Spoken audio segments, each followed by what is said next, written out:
Lando Norris pulled no punches after Daniel Ricciardo's poor start to the 2021 season. McLaren teammates Lando Norris and Daniel Ricciardo were brought face to face in an awkward meeting that was called over comments made by the youngster last season.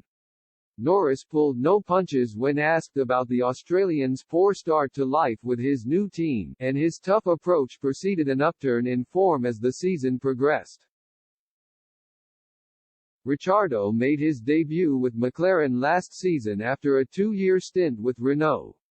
With 7 Grand Prix wins to his name at the time, the switch was hotly anticipated as a seasoned F1 veteran was set to be partnered with a talented up-and-comer in Norris. Ricciardo struggled to begin with, only outscoring his teammate in one of the season's first 10 races. Norris took a stern approach when asked if he felt sympathy towards his struggling McLaren partner.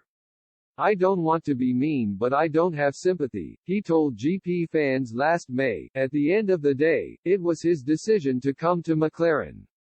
"It's the decision of any driver to go to a different team, and it's up to him to do a good job." The issue was raised during the long-awaited new series of F1 documentary Drive to Survive. Norris explained to McLaren's communications officer, "What I said is just the truth.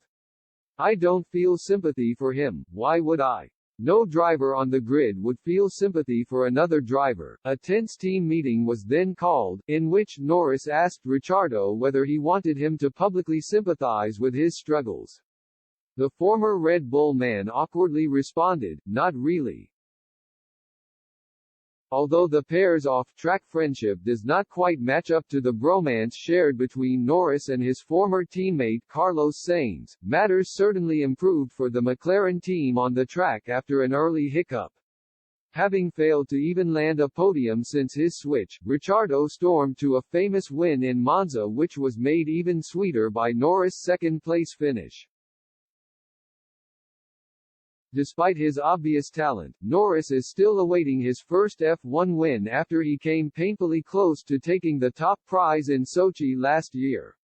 Late rainfall forced teams into a tough decision on tire compounds, which allowed Lewis Hamilton and Max Verstappen to come out on top at the 22-year-old's expense.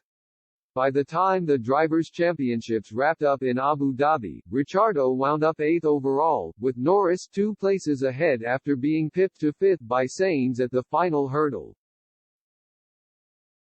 If